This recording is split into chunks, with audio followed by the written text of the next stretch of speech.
we gonna play now? Ready for the show? I'm about to take down, you already know. Get the fuck out of my face now, yeah, you gotta go.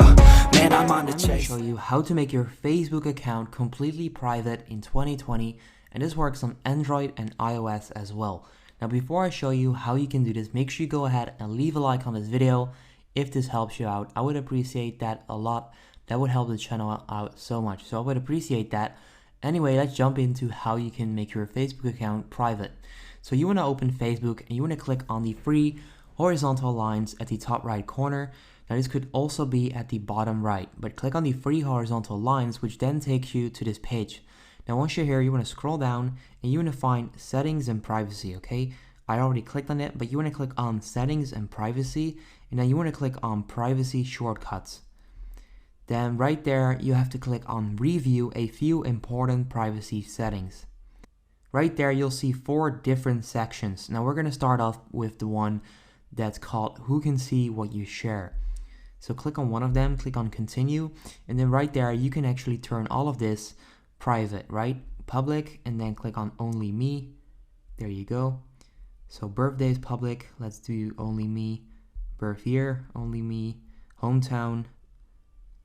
You get the point. Just click on all of these and click on only me. Click on next and then click on friends and then click on see more, only me. There you go. Click on next and then click on next again. Review another topic. Then we're going to click on how to keep your account secure. Click on continue, and then right there you can turn on alerts, but we don't really need that, to be honest. And then skip as well. Okay, so that's fine. Then next up, click on review another topic. How people can find you on Facebook. Click on continue. Then right there, click on friends of friends. And right here, you want to click on only me and only me. Click on next.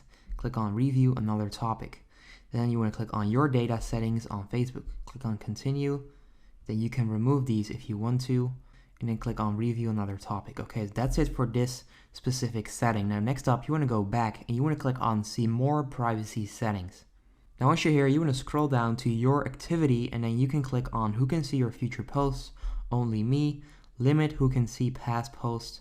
So you can limit that, and then you can limit past posts. There you go. Click on it, and there you go. You can click on who can see the people, pages, and lists you follow, and then you can click on only me as well. Who can see your stories, and then you can also click on custom, and then you can simply not select anyone, or you can click on hide story from and select all of these people so that it's completely private. And then who can see your highlights, you can click on that as well and do the exact same thing. So you can simply click on hide your highlights from and then select everyone. Okay, now next up, you can scroll down and you can click on how people can find and contact you. So right there, click on friends of friends, and then you can go through all of these and click on only me. Who can look you up using the phone number you provided, only me. So just make sure you go into this list, into these settings, and just click on only me when available. If not, then make sure you limit it, don't put it on public.